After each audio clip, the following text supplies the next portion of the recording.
something that we talk a lot. I talk to catechumens, I talk to neophytes, I talk to a lot of people, and a lot of people ask me. Probably the most asked question I get in general is how do we put these ideas into action? How do we make them practical? And other than not other than, but read the Bible and pray and go to church is like good. You should be doing that. But there are all these kind of practical on the ground things to do given the particular culture in which we find ourselves. And so I'm creating an an online course called Desecularization. And it's basically, there's going to be kind of like a masterclass type of format. And there's going to be lectures and stuff on it. But there's going to be all of these exercises and challenges and things for you to do practically at home to try to, because we see this connection between the physical and the spiritual. We see the connection between what we do and what we believe. So you have to kind of deconnect those things. And I was going to talk about one of the main ones in there, which is tech. But we've talked so much about it already. So let me just say a little bit about morality. And then I want to turn it over to Q&A if you want, but also just topics. So if there's a topic like from the book or from the roots of everything that you want to elaborate on or go back over, I'm happy to do that. But the main thing that we haven't actually covered yet in the new material is this morality thing. And I think this is important because I talk to a lot of young people, and especially with sexual ethics, if they encounter the church's stance on sexual ethics, it's an immediate turn off. They think, okay, this religion is whatever phobic, and it's off the table. And I noticed that when we have this problem a lot when the church encounters the secular culture, because the secular culture assumes this position of superiority, of moral superiority. And it says, you, the church, need to justify your morality and your ethics according to our standards. You have to give a defense for how on earth could you justify saying these things about marriage or gender or sexuality. What right do you have to say this kind of thing? And this is a lot of what was going to go into the sequel for this book that my students were asking me about. I had there was a course, Philosophy of Religion. We literally just read Journey to Reality. And then we had one lecture that was open. So we finished everything. And I said, all right, this is a free lecture, freebie. Whatever you guys want to talk about, let's talk about it. And overwhelmingly, they wanted to talk about sexual ethics and a little bit about politics. And I realized that you can't really answer this question without asking the question about morality, about what is morality. Because what's your standard for saying something is right or wrong? So the sequel is going to be about morality. I know Journey to Morality doesn't sound as good, so we'll figure something out. But what's going on with morality, with the moral law? Where does it come from? Because the problem is that we're hedonists. We think that what is good is what makes us feel good. At a very deep level, that's in our culture. And what that means is that you're if you take that mindset to its logical conclusion, it kind of means you're the god of your own little universe. You're the center of everything. And you only evaluate things in terms of what makes you happy or fulfilled or whatever, and what doesn't. You become this ultimate consumer god who just wants to suck everything up into you. And that's kind of the religion of hedonism, and that's kind of the religion that our secular culture trains us to be in. That's our mode.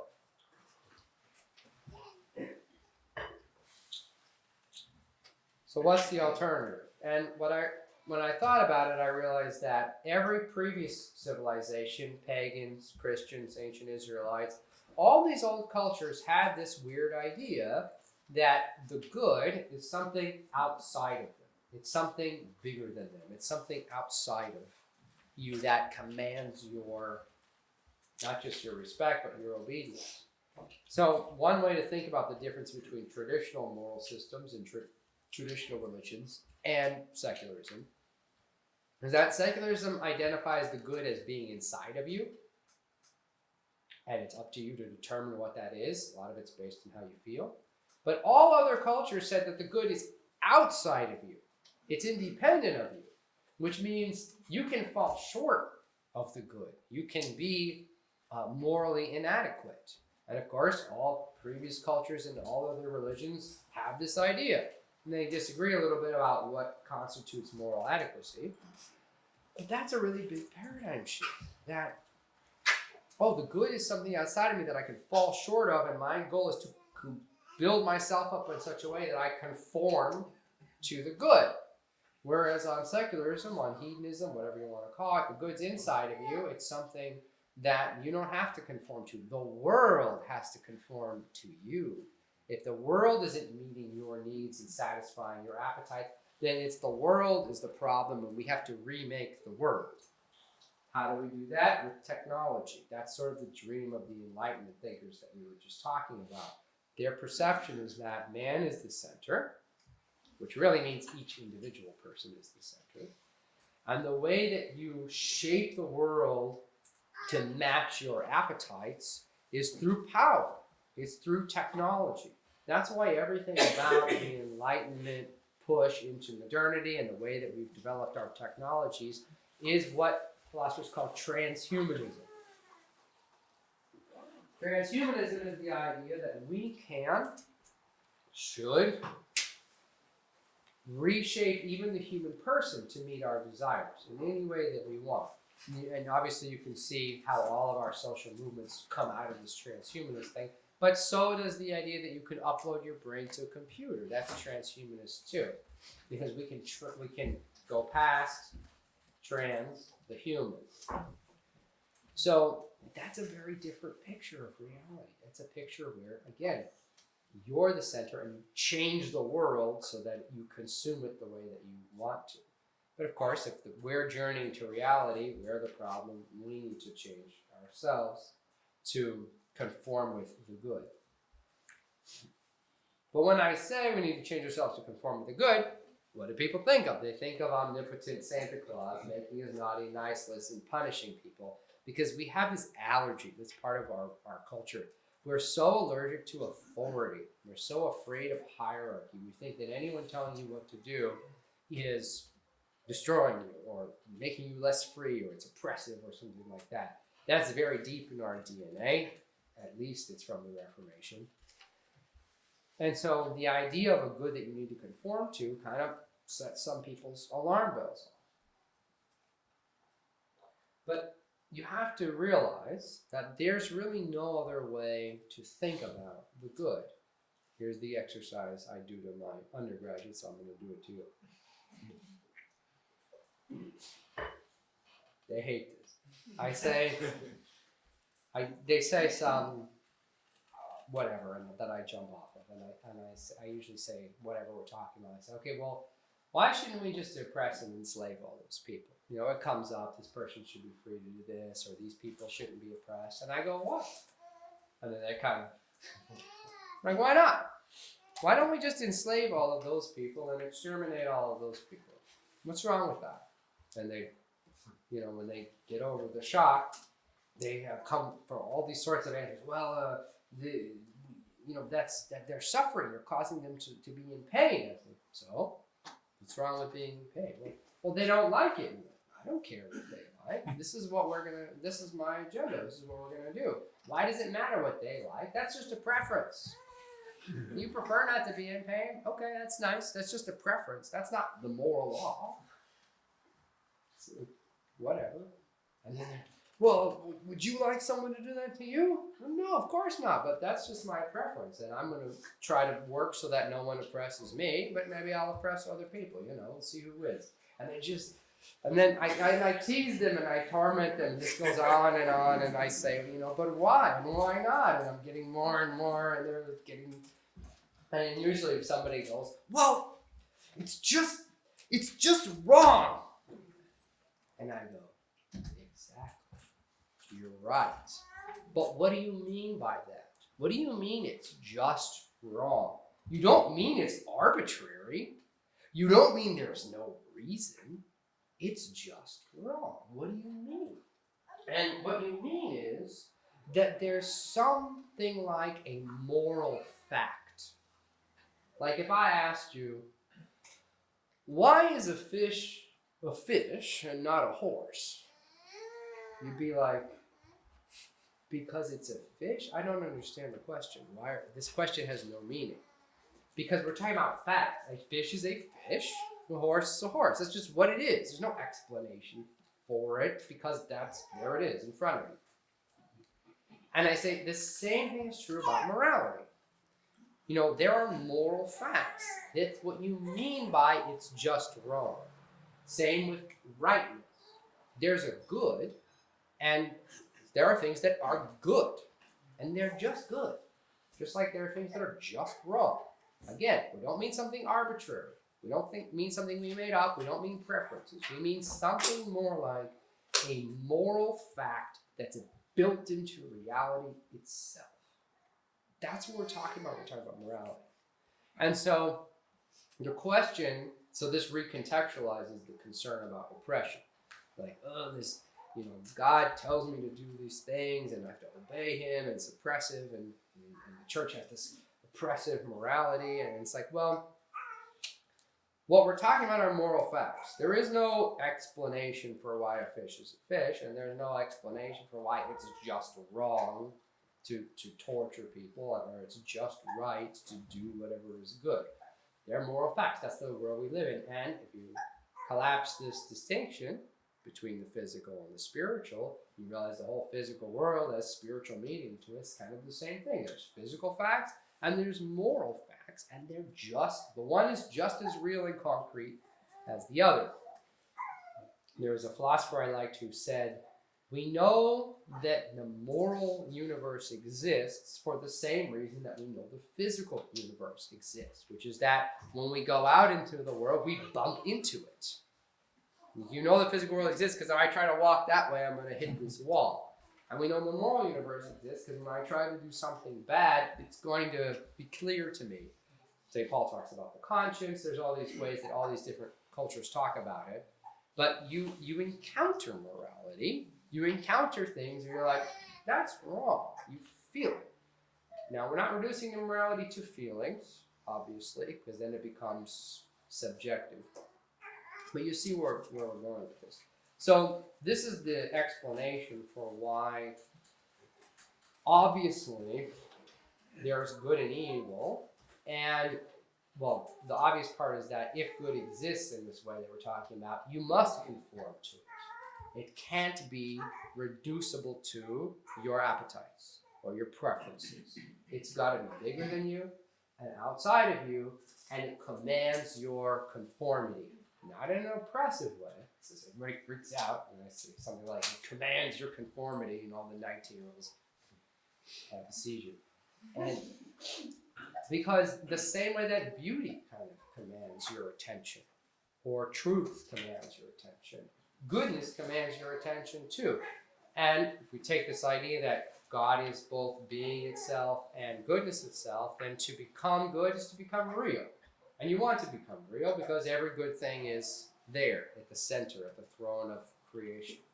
So that's a way that I've been talking about morality lately, that I think you just have to say that. Because otherwise you end up saying, well, it's good because we all agree it's good. But we can change that.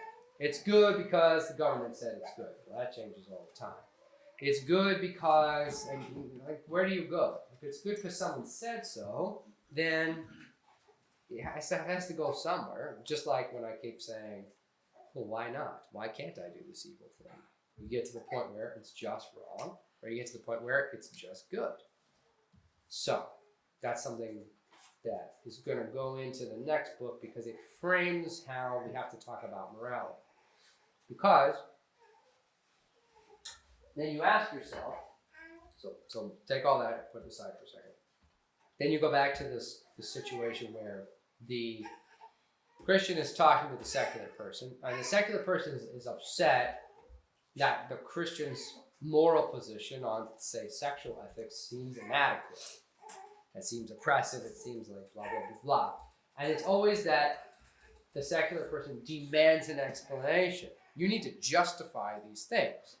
And so my goal with this is to pull the rug out from the whole conversation and say, well, hold on, secular person, what is your standard for morality? Do you have a standard for the good that in any way makes any sense?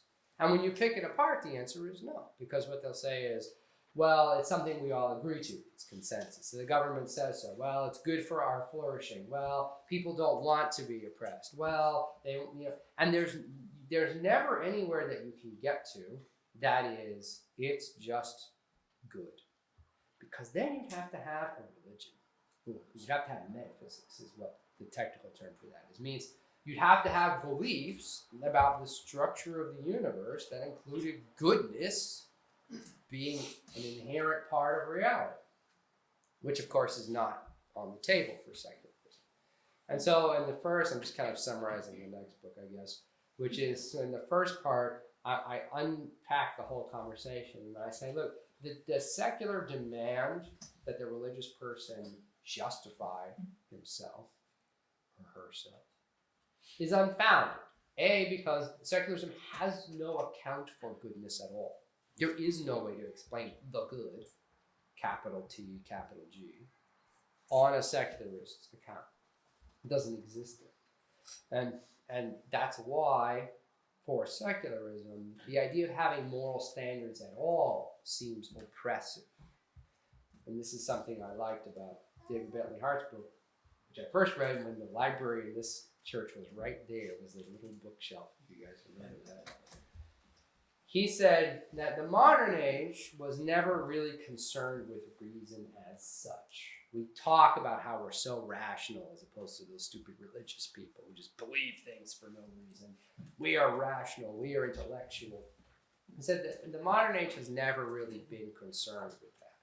He said really modernity, in his view, this last era here, has been concerned with a certain concept of freedom. And that's really been the goal. And all of this talk about rationality was just kind of a way to frame that real goal of radical freedom. Which is also why I don't see what we're in now is very different from modernity. So what is that idea of freedom? This is also important to understand the moral conversation. Our idea of freedom now that we all share is something like autonomy. If I want to do something and there's something that stops me from doing that, I'm less free. That's just our basic understanding. Freedom for us means freedom from constraints. So if I want a cup of coffee and you tell me, no, you can't have any coffee, you're limiting my freedom.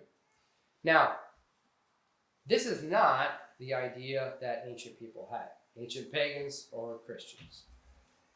The good pagans. There's pagans and there's pagans. So that's another conversation. The ancient, and especially as it was taken up by the church fathers' idea of freedom, is that freedom means the freedom to become what you are. So you're free if you're free to participate in your nature. That's how Aristotle would talk about it. What does that mean? A fish is free if a fish is in the water. A fish is less free if the fish is on dry land. The fish says, but I want to be on dry land. This is my heart's desire. It's like, okay, well, you're going to die very soon because you're not able to fulfill your nature of being a fish. Fish don't go on the land. And then put a horse in the open ocean, he's going to drown eventually. So those animals are not able to fulfill their natures, and so they're obviously less free. Great example for us. An addict is not more free to the extent that he's free to be an addict. So paradoxically, I had a friend who was in a bad situation. His mom came in and took away all his freedom.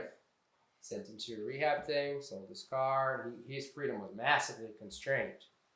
And after a time, he was clean and sober, and Now he was free, more free than he was when he was an addict. But that freedom came from constraining his ability to just do whatever he wants.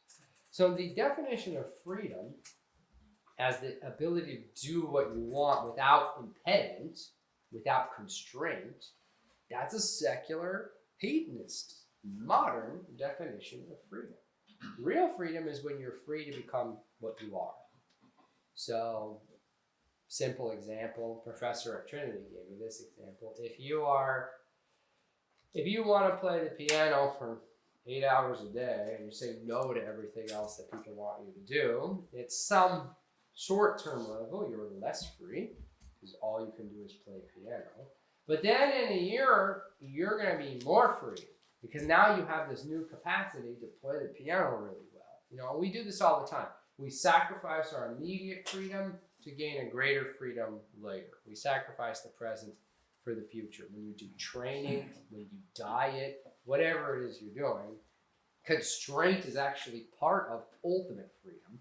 But our culture only thinks in terms of short-term freedoms. I want this now, I'm being stopped, I'm not free.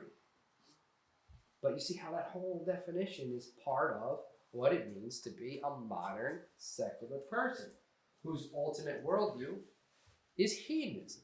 Hedonism, I want to do what I want to do, and that is a worldview. I'm arguing that that's a religion where you are God of your own worldview, and the whole universe just exists for you to consume, which is it's awful. It's an awful picture. But that's one of those things where there's a whole philosophical history and conversation inside of some assumption you make about what it means to be free. So that's another important element in the morality conversation, because it's not good to be free to do evil. You're less free. So I criticize the scholastics, but you could put it this way. One way they talk about it is, well, God is not free to do evil. That makes him the most free of anybody. Now, would we phrase it like that in Orthodoxy? No, exactly, but that's the basics of that is we'll get you the idea. So this concept of freedom is related to this concern that we have in the culture between the dialogue between the secular way of viewing the world, which you see as its own religion, with its own goals and its own God, you, and orthodoxy, which has something that you want to conform to become real. So there's kind of two gods in secularism. There's you and there's the machine. We're all talking about things in Earth. And the machine kind of you sell your soul to the machine, and the machine sells you as your own God. That's kind of the exchange that happens. And so that's something to be aware of. And I think that kind of paradigm informs a digital minimalist conversation. Are you using the tool, or is the tool using you? We could go on. But I think those two things really are going to form the foundation of the next book. And then we're going to get into each particular issue, sexual ethics and whatnot. Can I just add a quick clarifying question? Yeah. So you're talking about hedonism as like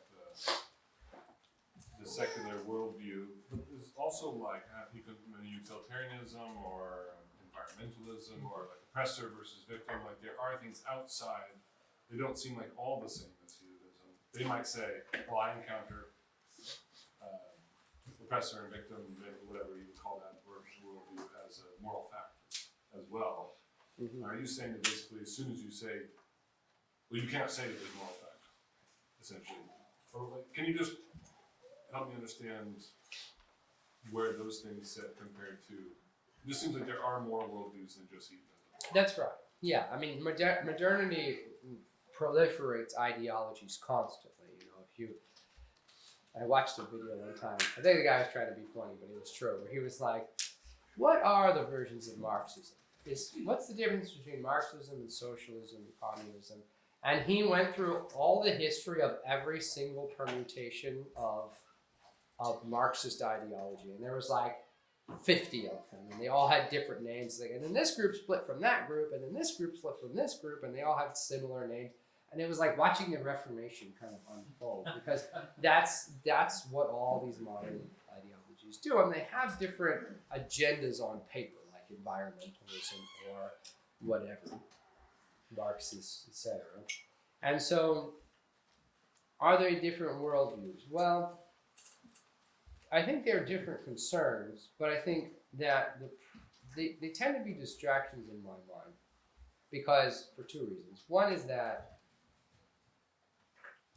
if you adopt secularism as your basis for then being an environmentalist or a Marxist or whatever, then it's not clear why these things are good in a robust sense. Marxism is a good example, because Marx famously is a materialist. He does not believe in the spiritual. He thinks that religious beliefs are just something that the ruling class uses to oppress the ruled class. And the way environmentalism kind of gets pushed around, it's just not. So side rant on environmentalism. I just think nobody's an environmentalist. Like I realized this after a long time. I was like, I'm an environmentalist maybe on some definition, because I think that, I want to preserve the environment. I think everybody is. At a basic level, we love nature. We don't want people chopping trees down.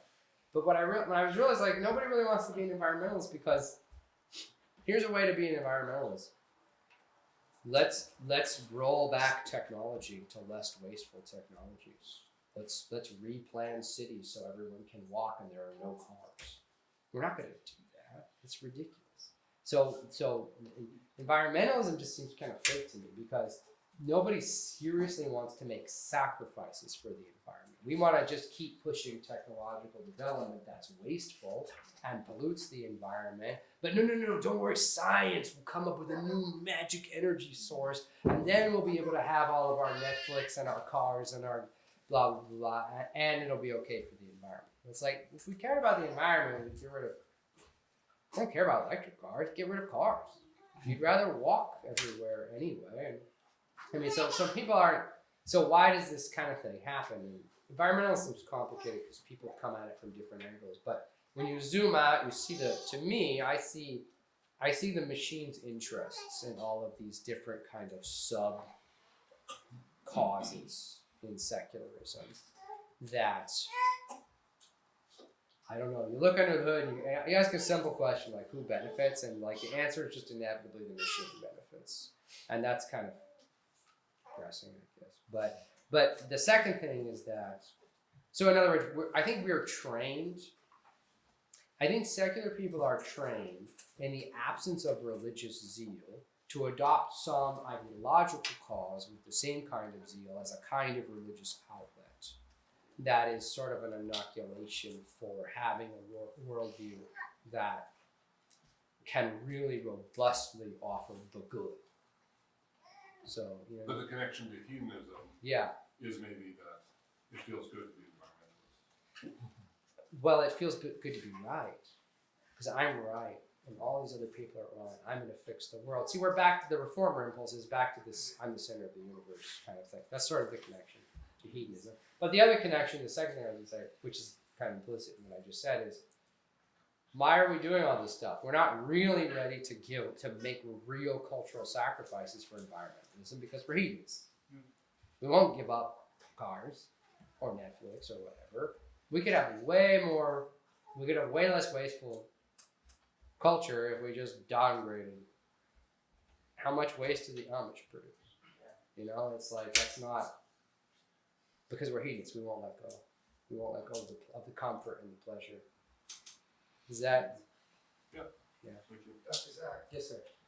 You mentioned the machine several times. Yeah. I think I know what you mean by that. But could you make it a little bit more explicit for everyone? What do you mean by the machine? Yeah. So, Porcu has popularized this concept.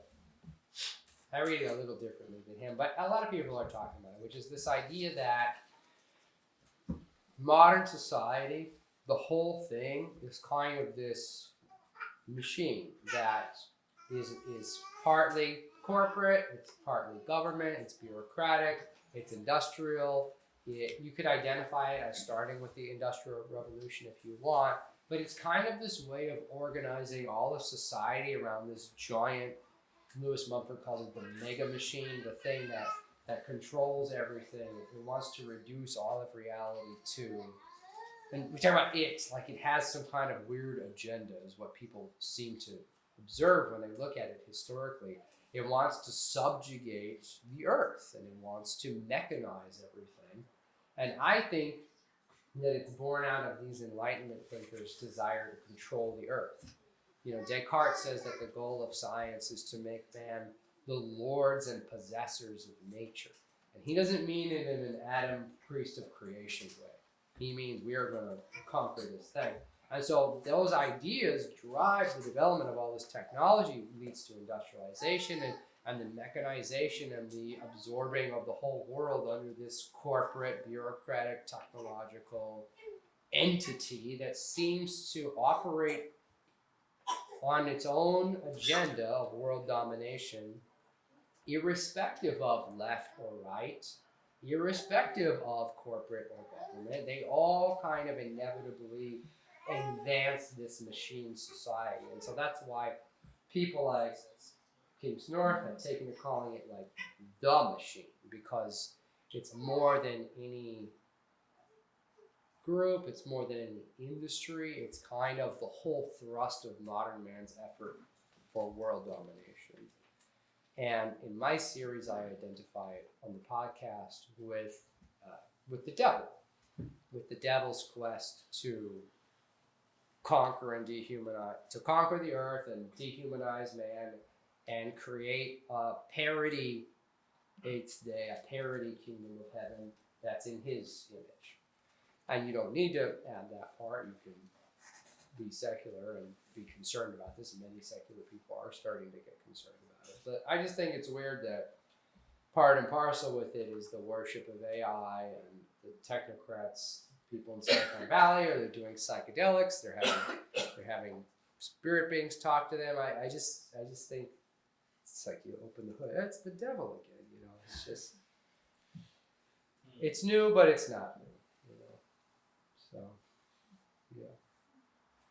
Yes, sir.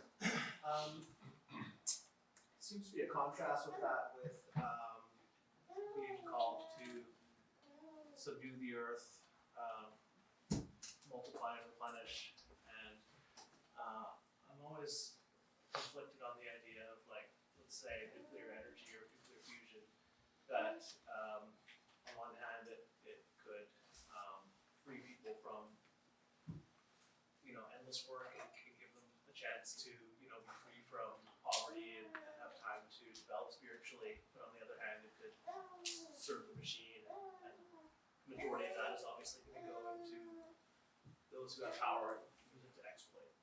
What would you say? Yeah, I mean, it's difficult because the machine kind of creates problems and then offers you solutions that are just more of the machine. You know, if you mentioned, you know, free people from labor, but it's like the modern person, I heard a stat on this, modern people work way more hours in a year than medieval people did. Like, there's just less to do. I mean, we work so hard, part of that's the Protestant work ethic, but that's so influential on the West. But I mean, we work really hard to have all of our fancy nonsense, and we pay for them. And you know, medieval man did not work seasonally. Ancient man in general worked seasonally, and did not work 40 hours a week. I mean, people don't really work 40 hours a week in a lot of jobs now, but no, they just didn't. So it's like, this is what I mean about nobody being serious about environmentalism or whatever. It's like, we could work less if we wanted to give up that thing on the wall. And we don't. We won't give it up. So it's like, free people from labor is this goal. But that's a problem the machine created. The machine created wage slavery, and then it's going to free it with more things that cause pollution. And then, how do we deal with pollution? So it's always an engineering solution to a problem that we caused. And the solution is never stop. Dial it back, work less, be more poor. Because you have these cultures that even now that work less than Americans do. Americans work so much and they have all this wealth, but like, you know, in my ancestral homeland in Italy, their GDP is low and they don't work that much. It's a poor country, but I mean, it sounds like they're happier.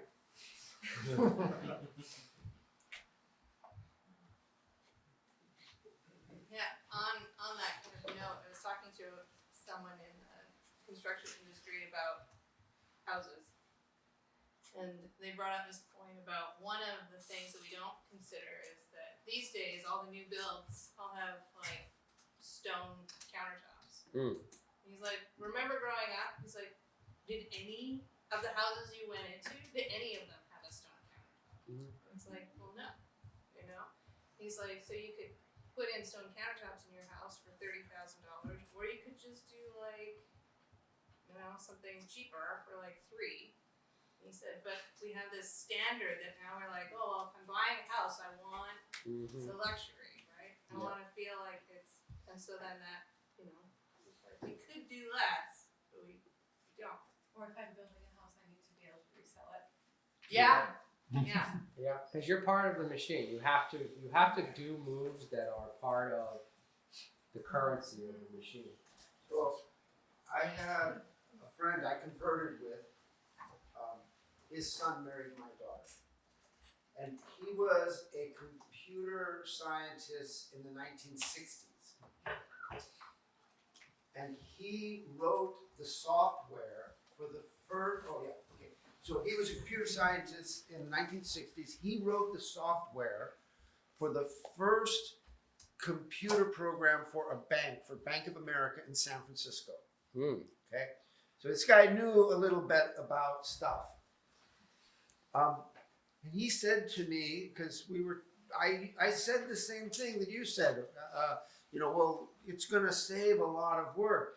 And of course, he did something similar to what you did. It's like, you know, you need to think. He says, no, it's just going to up the ante. Mm-hmm. It's just going to up the ante. Because now that you can produce more, you will be expected to produce more. Right? So, like, I remember when the On Top of It businessman had a little paper book that he wrote things in, right? You guys remember those days? Yeah. They had a checkbook that you wrote, and you had to do the math yourself, right? And in fact, because a priest about 30 years said, show me your checkbook and your day timer. That's what the paper thing was called. And I will tell you what you worship. Mm.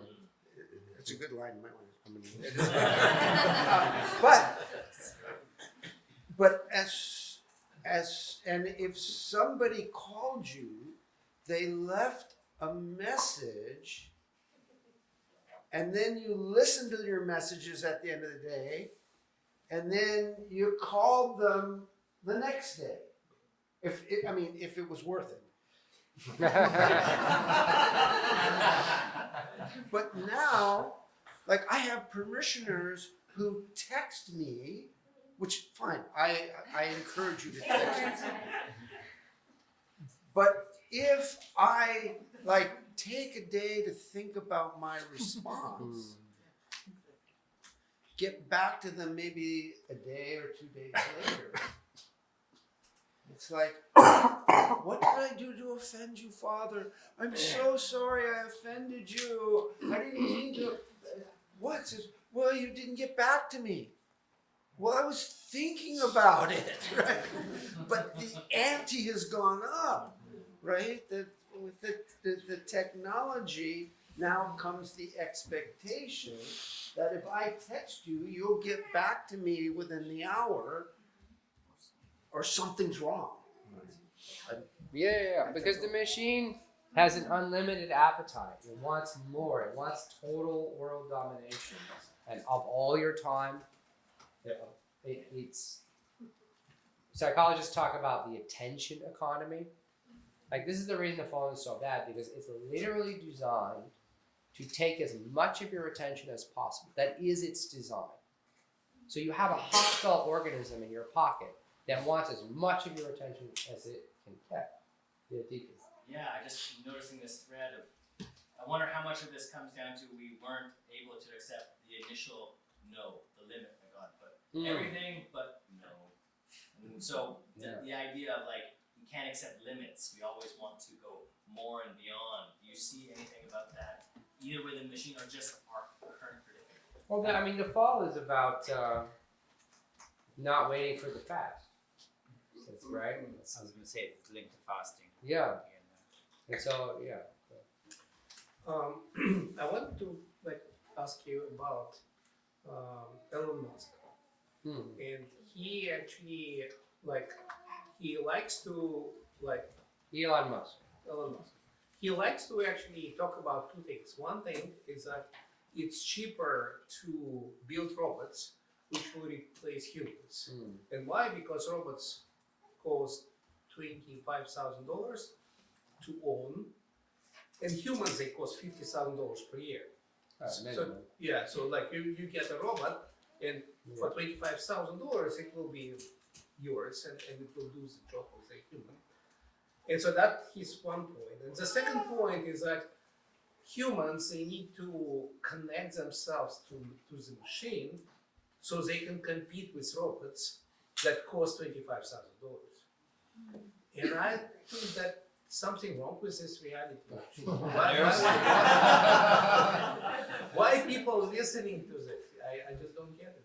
Because all of our, this is great. Did you everyone hear the question? Yeah. No. Big. Say it again. So Elon Musk talks about two things. He talks about making robots to do human work and to replace human jobs, because a robot costs $25,000 and the human costs a lot more than that for their wages. And then the second thing, I think you're talking about Neuralink, is that he wants to put chips in people's brains so they can connect to the machine more effectively, and that'll be a way to compete with these robots to validate your job, because the robot now costs more and it works more efficiently. I mean, that's a great example of causing a problem and then offering you a demonic solution. It's terrible. But like you said, why do people go along with this? Because no matter what we say out of the mouth, the mind is already formed to think in machine categories, because we live in a machine society. Oh, it's cheaper. Cheap is good. James got it. What do we? There's no argument to that. Right? No one has any defense against this. It's like, maybe it's immoral to replace human labor with machine. That's not a serious conversation starter. Just like imagine yourself trying to say this to somebody who's in favor of technology. You have no way to talk to this person because you're suggesting this absolute moral law, which is crazy, and that it's linked to an aesthetic. You're like, maybe the robots with the red eyes that's not a good aesthetic.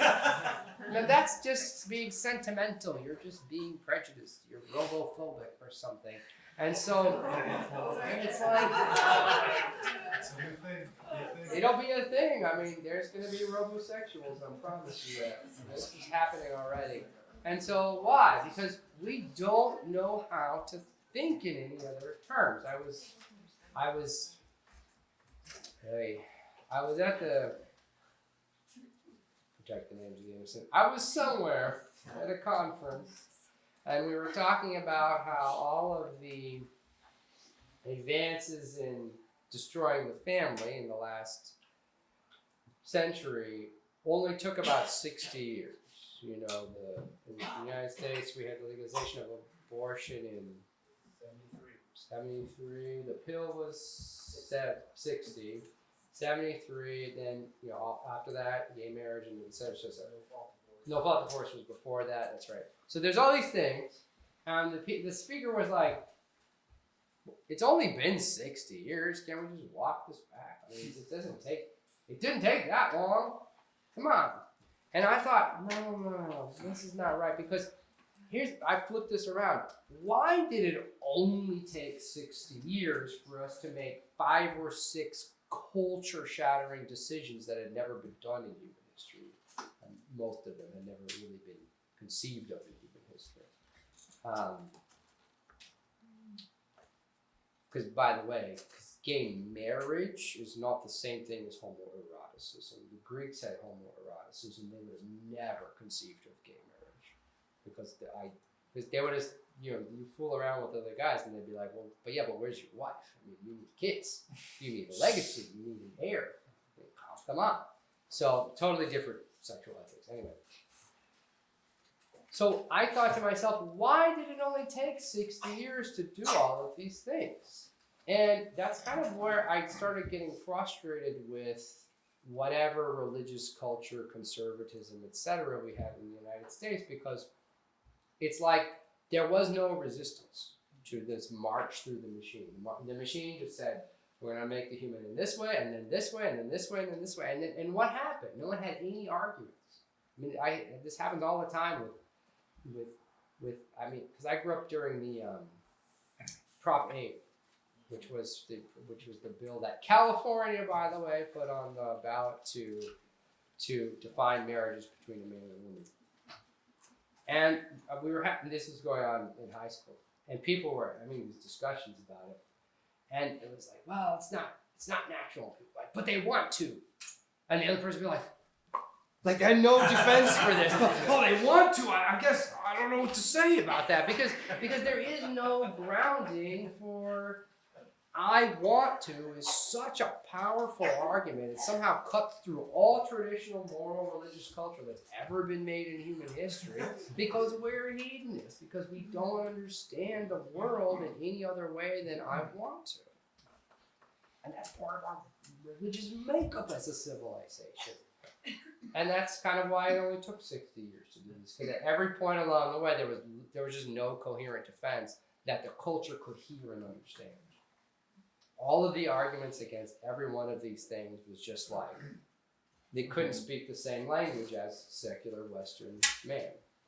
There was no answer. And that's why in the book I realized we have to start over, the sequel book. We have to start over with what is morality. Is it inside you, I want to, or is it something outside of you? If it's something outside of you, then you need to conform to it. And that's not awful, that's a joy. And then you become real and all this stuff we've been talking about. But like that's what's concerning. Why is everyone fine with it?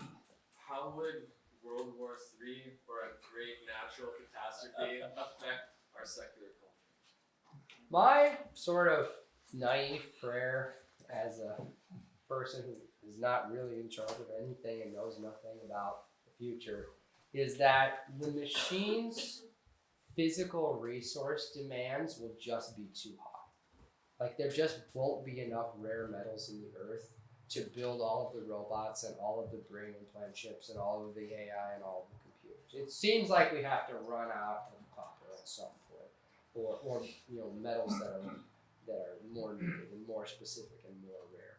So a natural disaster, a war, like something that depletes the resources so that we can't finish building the worst machine of all time. That'd be great.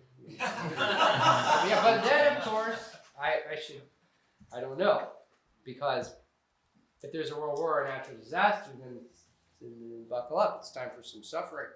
Right. And then part of me is like, yeah, but I don't really want to just go without food, But on the flip side, it could also deplete the things requiring the things, cutting humanity down, or calling humanity, so that, this is getting crazy, but yeah, I'm ready. if we're gonna flip side that, Yeah. there's also that, so then they have ample resources for a smaller population, Yeah. then they can really go wild. Reducing the global population has just been at the core of like every political policy in all developed nations for the last 100 years. It's very strange. C.S. Lewis talks about this in That Hideous Strength. Has anybody read that book? Okay. What was the book called? It's called That Hideous Strength. It's the last book in C.S. Lewis's science fiction trilogy. It's very underread. I cannot recommend it enough. It is a science fiction, fantasy, Arthurian, Tolkienian, dystopian romance novel about the end of the world and marriage.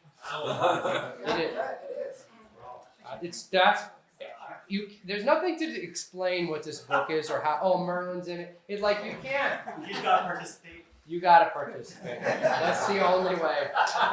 It's so good. And you're gonna read the first 5 chapters. You're gonna be like, what the heck is going on? Because it's gonna be like this weird. This is like this British housewife, and she's bored, and you're like, where is this going? It's a masterpiece. And he talks about how the villains are all demon worshipping technocrats. Spoiler. And part of their project is culling the human race down, because then it's more manageable. There's a lot of reasons anyway. The disembodied head, that's just an evil brain with no body, is a motif throughout this whole thing. So he wants the humanity to become all head, this evil scientist, because just the intellectual core of small humanity and the useless body of worthless blue-collar people will be exterminated finally. You know, it's so diabolical. Anyway, chilling book. All this is a bear. Anyway. And about how, like, marriage is the thing that will save us from this. It is. Yeah. It is. It's about, at the center of all these crazy themes is a marriage that is having difficulty, that needs to get back together, and that ends up being the motif, because it's like the marriage of man and woman, and then the marriage of heaven and earth, and then it's just all these themes, man and nature. It's really a masterpiece. So, I don't get paid for that either. Thinking through the lens, maybe a more theological element of it. So, is it fair to think of modernity and all of its resultant actions as a prototype of the Tower of Babel and the actions of humanity in that epoch of time, if that actually is an epoch of time or just an example of? And how do you see that maybe being conformative or not to what we are seeing in the world around us today? So that book that I just mentioned, That Hideous Strand, that line is from a poem about somebody describing the Tower of Babel. And Babel is a theme throughout that whole book. That's like the central image. I'm glad you didn't know this, but you're playing into it. I talk about this in my series that I call The Dark Logos. And I basically say that what fallen man does is build Babel. That's just kind of our default behavior. Because when we built Babel then, and we build Babel all the time throughout history. Lewis Mumford wrote 2 books on what he calls the mega machine, which is where King North is getting that language from. And he identifies the pyramids as another type of Babel. It kind of recurs all throughout history. And so the reason I called the series The Dark Logos is because Christ is the real Logos. He is the source of all truth and creation and reason and beauty. And in disconnecting from God, we are made to worship the Logos. That's just what's in us. And we're made to work and to cultivate creation. And so what fallen man does is he tries to do that, but he makes his own Logos. He makes an artificial Logos. Instead of conforming himself to Christ, he builds with the dark Logos a Babel that allows him to conquer the earth. And he usually, historically, does this either in the service of or collaboration with fallen gods. I mean, that's kind of recurs throughout history. That's why I was comfortable saying, and not being alarmist, but I'm saying, okay, we're doing the Babel thing again, and fallen gods are certainly a part of that, and it's hard not to see it when you start looking for it. So I think that's what we do, to answer your question. I think that's our default behavior. We build Babel. That's what fallen man does. And instead, redeemed man can, he eats the Logos, and then he participates in building the kingdom of heaven. But you have to repent first, obviously. How is our modern global secular culture leaning towards the Antichrist and Christ's second coming? Well, nobody knows. But I mean, something that I like to point out is that in the New Testament, there's not like one Antichrist. I mean, my understanding is that the first person to interpret Revelation as a manual for how the world is going to end was born in the 1500s. Like nobody, Joachim of Fiora. Nobody had ever really thought about it in that terminology before, which is weird if you came from a Protestant background where all they did was obsess over Revelation. I mean, we've all been there. So, in the New Testament, John talks about antichrists. They're kind of all over the place, right? So Nero was an antichrist. The emperors at the time were antichrists. You see antichrists rise up kind of all throughout history. And so, just like we make Babel at every era of history if we get away with it. And so, inevitably, part of the Babel thing is there's some kind of antichrist figure or figures. And what do? They oppose the Christ. They build the dark logos and reject the real one.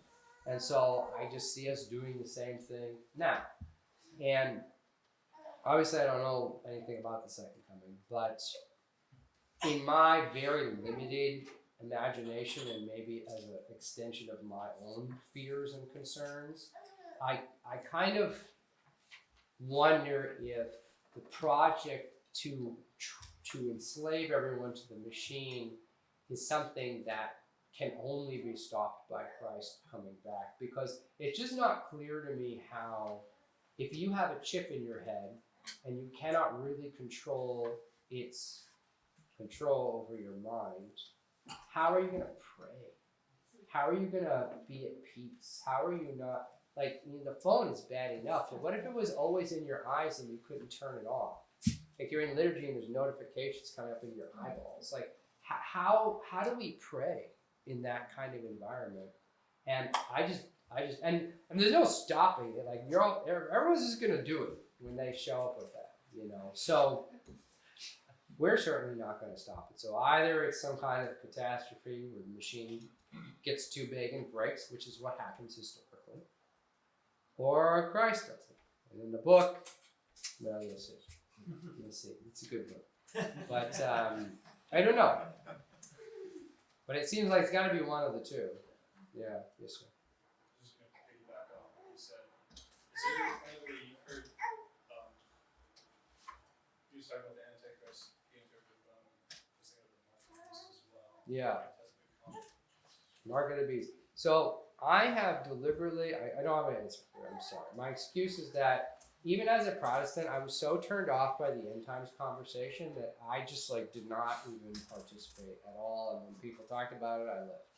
I was tired of it. And so to this day, I've actually just never really studied Revelation in any depth. I have avoided the whole eschaton question, that kind of question entirely. And I don't know what the mark of the beast thing is. Yeah. So one priest put it this way, and I thought it was so helpful. He said, the mark of the beast, oh yes. No, I'm sorry. The machine calls.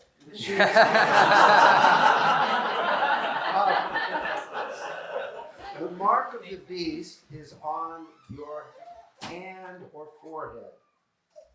And he says, so the mark of the beast is how you think and what you do. That's the mark. It is the fruit of your life. That's how you tell what the mark of the beast is, right? What is the fruit of your life? What do you think and what do you do? And that shut me up. That was really a helpful way of thinking about it. Yeah. And it's kind of like that story where the bishop said it's because you haven't changed, that the world hasn't experienced peace. That's cool. I've never heard that.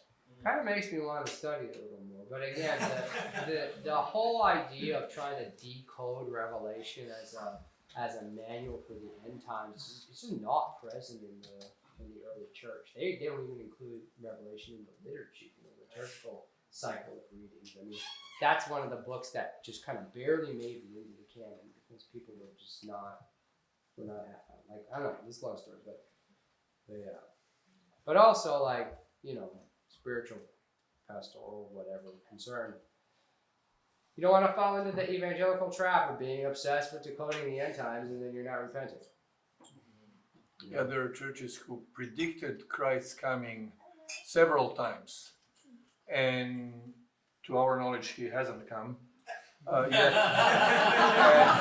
Yeah, but they still have followers. Yes. People still go. It's weird. By the way, for the last days, or the only thing that I really think is useful, I might be wrong, of course, the only thing I really think is useful for us to know that what the Bible says, that when false Christs come, their influence will be local. Mm.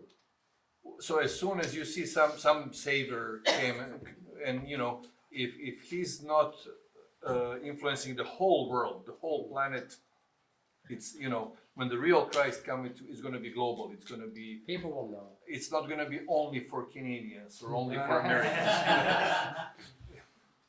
Yes. Well, there's people who think this, especially in American kind of civil religion. A lot of Americans think that, and this is early in the writings too, that they're the new Israel. And so it has a special spiritual calling. America is the new Israel, and the Americans are special. So our Antichrist is gonna, if he comes in whatever form, is gonna say, America is the So any other discussion about? I mean, I must admit, I like talking about useless stuff. I mean, useless, like not important for our salvation, and therefore useless. Academic, but intellectual entertainment. What is the beast that comes from earth? What is the beast that comes from sea? And stuff like that. It's completely useless. Doesn't matter, really. It's nice to know. Okay, there's a place for academic interest and conversation, and that's fine. I mean, that's what scholars do, and hobby scholars. But like you said, if it's not about your salvation, you don't need to stress out about it. Because when I was around a lot of Protestants, it's like you need to figure out what your position is on the end times, or you're not a good Christian. You're not paying attention. No, there is an entry exam for heaven. That's right. Yes. Pass exam to get all your theology points. Yeah, that's how it sounds. Again, this is why my brother was not interested, because he's not intellectual. So when we were Protestants, he didn't care. When we became Orthodox, fasting, the Jesus prayer immediately appealed to him. Because Orthodoxy has for everybody. We have deep intellectual tradition, and you can be illiterate and be a saint. There's all these illiterate saints who walked on water. This gets people. There are saints who never read the whole Bible or any of it because they couldn't read, or it wasn't written yet, or whatever, or they didn't have it, and yet they did miracles, raised the dead, all these things. It's not just in here. Although if you have the thinking disease, as my wife calls it, then we have that for you too. So it's good.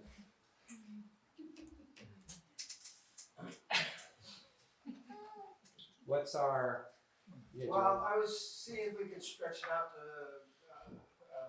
4:30. 4:30, but definitely done by 4:30. Sure. Because I've got to get you home to rest and get back from Vesper. When is Vesper? 6. Okay.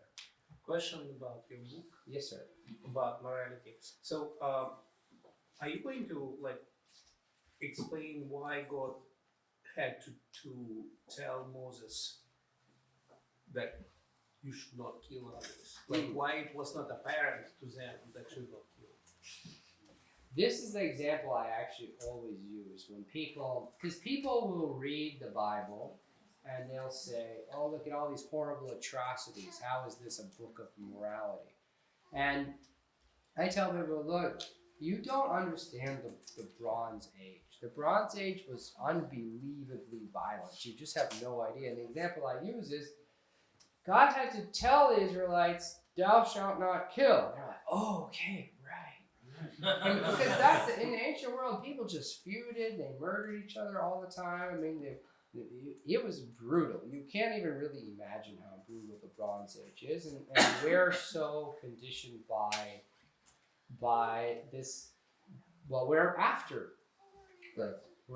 Christ, we're after the Mosaic Law, we're after the New Testament, and so we can't even conceive of so many of these things. Not being polite is just the end of the world, and it's like, they just killed people in the ancient world because they're, again, back to this pagan understanding. Why would you think that every life is sacred? What's your justification for that? If Christ is not the Lord of everyone and everyone is in the image of God. Everyone's not in the image of God, according to, pick your favorite pagan. So what's the justification? You're not marring the image of God when you kill somebody. You're getting rid of useless people who are in your way or problem people. And so that's just, how it went. And again, they lost no sleep over slavery. The Romans crucified people just... They had slaves and they condemned to die, and they would buy them and make them fight in the Colosseum. That was their form of entertainment. People just brutally died and they throw their bodies away. I mean, there's no Christ at the center of that. Yeah.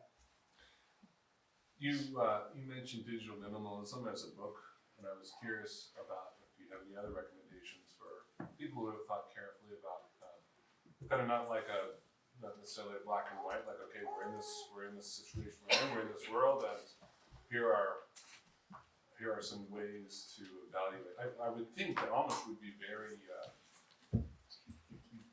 they've thought very deeply about this. I don't know if they've written any books, or like, what do you think?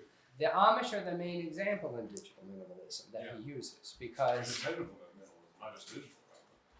Well, yeah, I mean, it's kind of the whole package of the machine. But because Cal Newport, the author, he talks about how the Amish are just kind of the example for digital minimalism, because the Amish didn't just, I didn't know this, the Amish didn't just stop at this arbitrary year of technological development. What they did was they said, we're going to evaluate the costs of these new technologies and weigh that against the benefits. So when new technology sometimes comes out in the Amish community, or it comes to their attention, someone will say, hey, there's this technology, should we adopt it?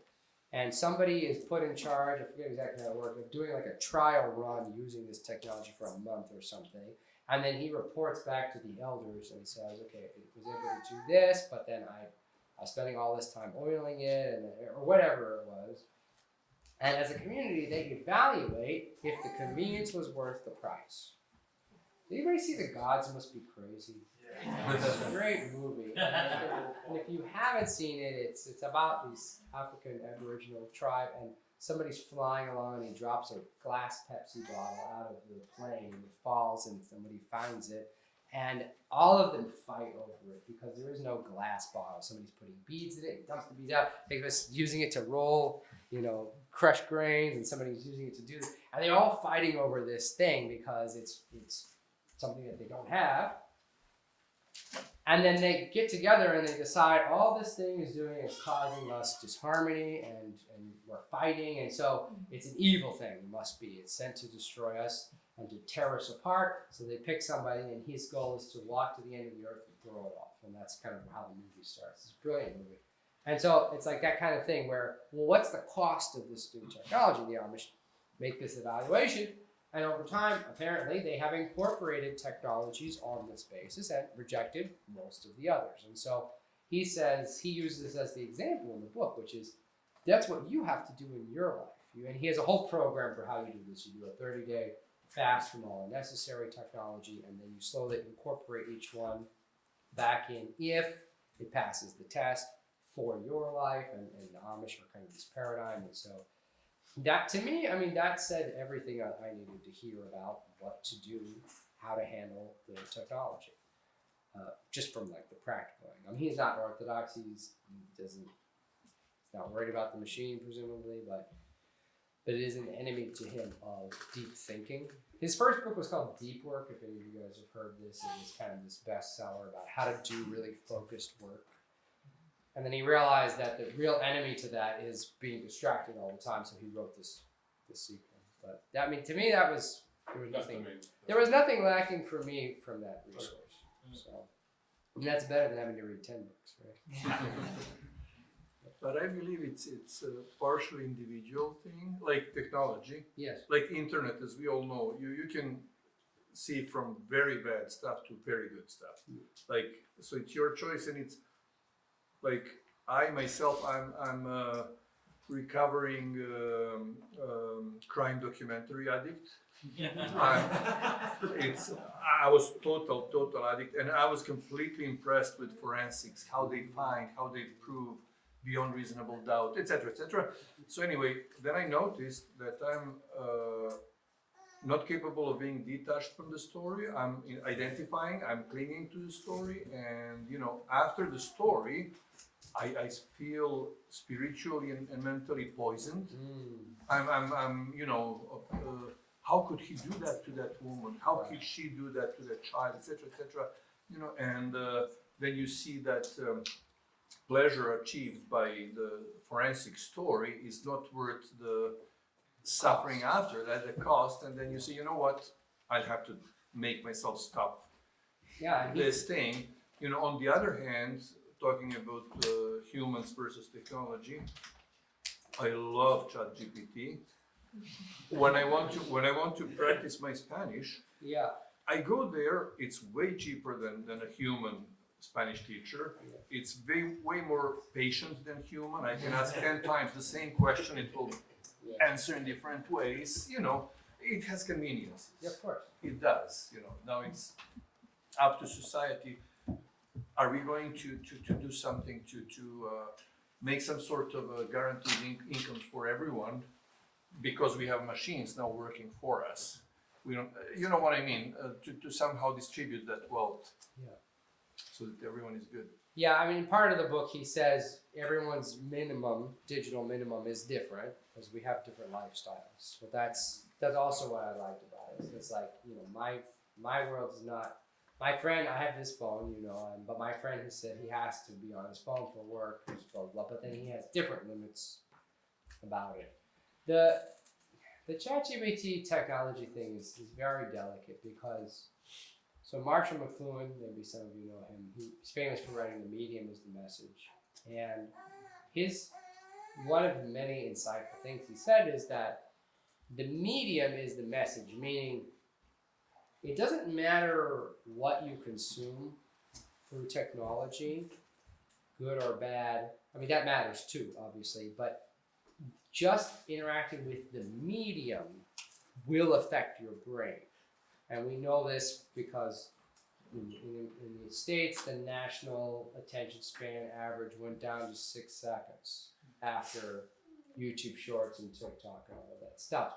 And it doesn't matter if you're watching beautiful, edifying TikToks about the spiritual life, it's still killing your attention span because the medium itself changes how you think. The brain is so porous, it's so plastic, it will turn into, your brain physically changes depending on what you think about.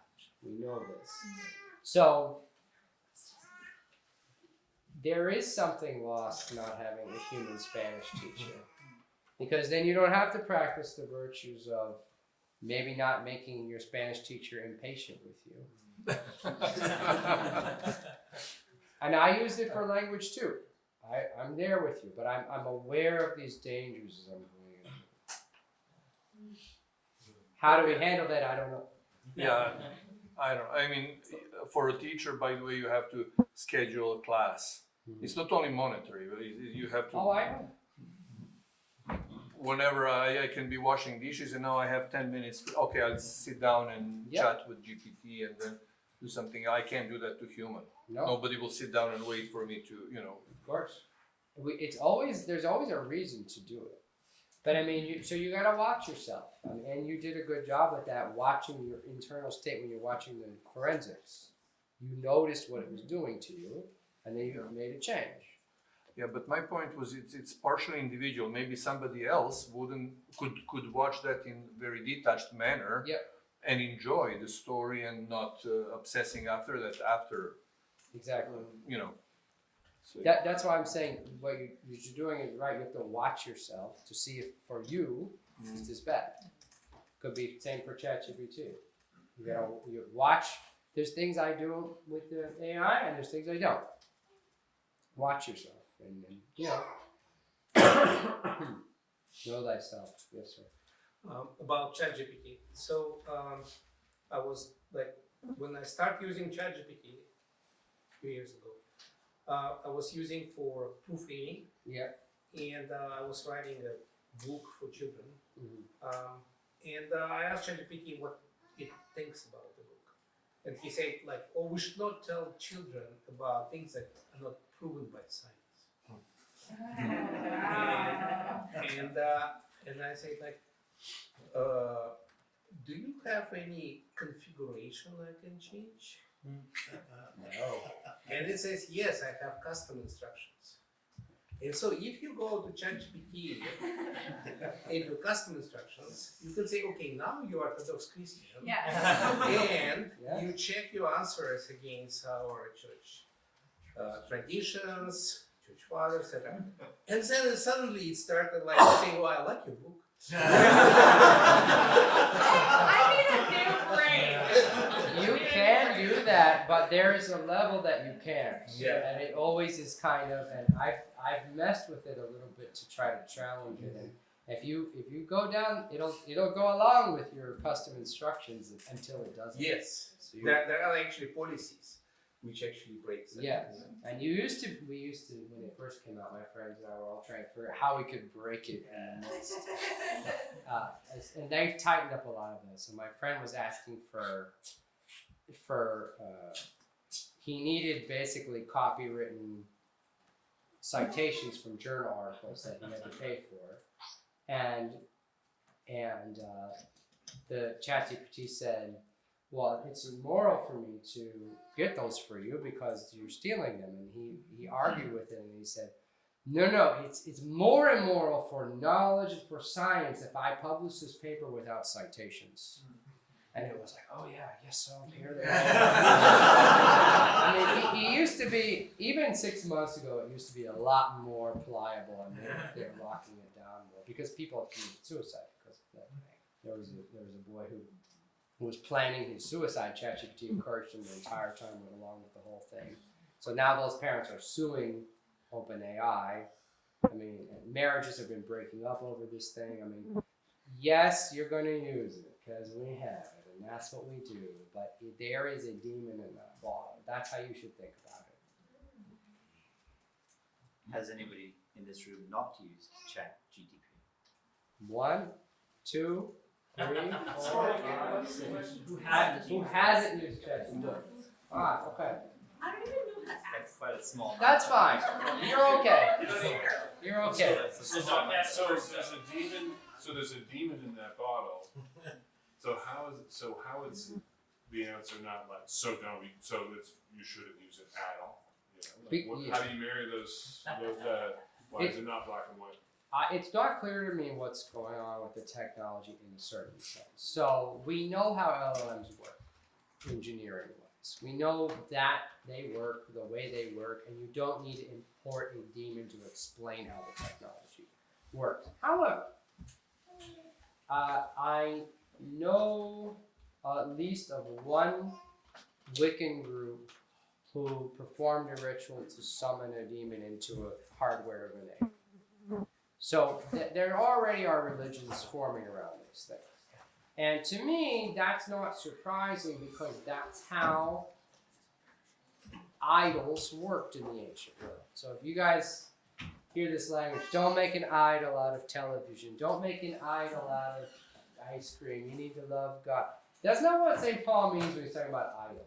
In the ancient world, universally, everyone knew that there was this technology, the science of idol making. That's what Hermes Trismegistus called it. That's another story. Anyway, they all knew that there's this ancient art of idol making. You build an image, a statue, in the likeness of a god that you want to trap.